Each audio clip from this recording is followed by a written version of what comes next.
Phase పోలింగ్లో 93 Lok Sabha సీట్లకు ఎన్నికలు జరిగాయి.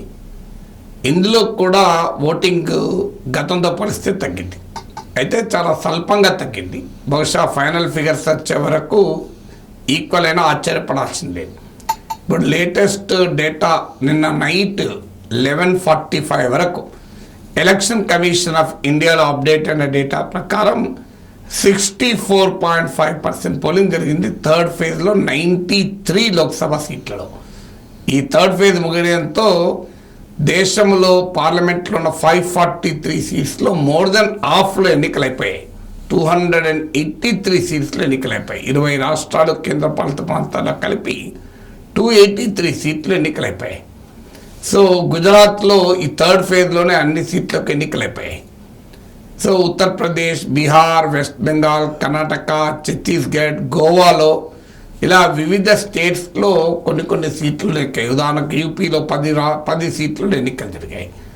సో ఇప్పటి వరకు 3 ఫేజ్లు కలిపి చూసినా కూడా 2019తో పోలిస్తే లో ఓటింగ్. ఇప్పుడు నేను ఇదివరకు కూడా చెప్పాను, ఫస్ట్ ఫేజ్లో 4.5% తగ్గితే సెకండ్ ఫేజ్లో 3% తగ్గింది. థర్డ్ ఫేజ్లో ఇప్పుడు 1.5%. 2019లో 66% ఓటింగ్ ఉంటే ఇప్పుడు 66% 2019లో ఉంటే 64.5% ఇప్పుడు పోలింగ్. ఓవరాల్గా 3 ఫేజెస్ కలుపుకున్నా కూడా there is a fall in voting compared to 2019.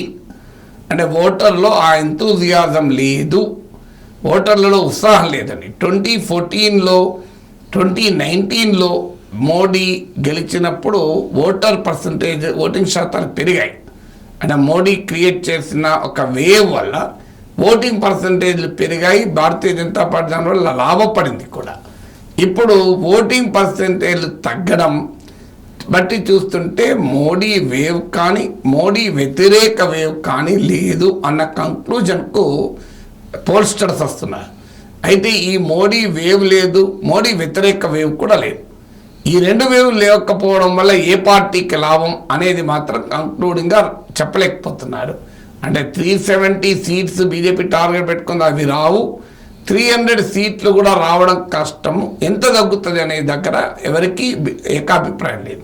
But డెఫినెట్గా 2014-19 పర్ఫార్మెన్స్ బీజేపీ రిపీట్ చేయకపోవచ్చు అనే కంక్లూజన్ ఎక్కువ మంది చెప్తున్నారు. కానీ ఎవరము ఖచ్చితంగా ప్రెడిక్ట్ చేయలేము. కానీ మోడీ వేవ్, మోడీ వ్యతిరేక వేవ్, ఈ రెండిట్లో ఏదో మోడీకి అనుకూలంగానో వ్యతిరేక వేవ్ ఉంటే ఖచ్చితంగా ఓటింగ్ పర్సంటేజ్ తగ్గకపోవచ్చు, తగ్గేవి కావు అనేది మాత్రం అనుమానం లేదు.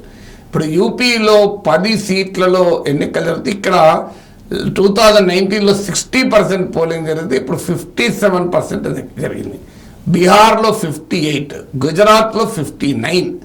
అంటే బీజేపీకి చాలా క్రిటికల్గా ఉన్న యూపీ, బీహార్, గుజరాత్ ఈ 3 స్టేట్లో కూడా బిలో 60% పోలింగ్ జరిగింది.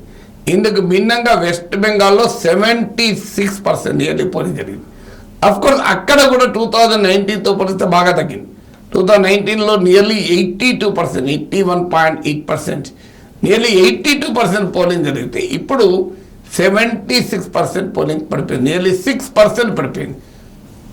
బెంగాల్లో కూడా ఓటింగ్ బాగా పడిపోయింది. అయితే ఇంట్రెస్టింగ్ ఏంటంటే కర్ణాటకలో ఓటింగ్ పెరిగింది. ఇది చూడాలి ఏ రకమైన పొలిటికల్ లింక్ ఉంటుంది. కర్ణాటక, ఛత్తీస్గఢ్, గోవాలో మాత్రం ఓటింగ్ శాతం పెరిగింది. సో అందువల్ల ఉష్ణోగ్రతల కారణం వల్లనే ఓటింగు తగ్గి ఉంటే మరి కర్ణాటకలో కూడా ఎండలు ఉన్నాయి, ఛత్తీస్గఢ్లో కూడా ఎండలు ఉన్నాయి, గోవాలో కూడా ఎండలు ఉన్నాయి. ఎండలు ఒక్క చోట లేవు కదా. అందువల్ల బెంగాల్లో కూడా ఎండలు ఉన్నాయి. మరి అక్కడ కూడా ఆఫ్కోర్స్ లాస్ట్ టైంతో పోలితే ఓటింగ్ తగ్గినా భారీగా ఓటింగ్ జరిగింది. అందువల్ల ఈ ఓటింగ్ తగ్గడం క్లియర్గా ఓటర్ ఎంతూజియాజం తగ్గింది. అంటే ఓటు వేయాలన్న కోరిక బలంగా లేదు కంపారిటివ్లీ లాస్ట్ ఎలక్షన్తో పోలిస్తే అనే కంక్లూజన్ మాత్రం వస్తుంది.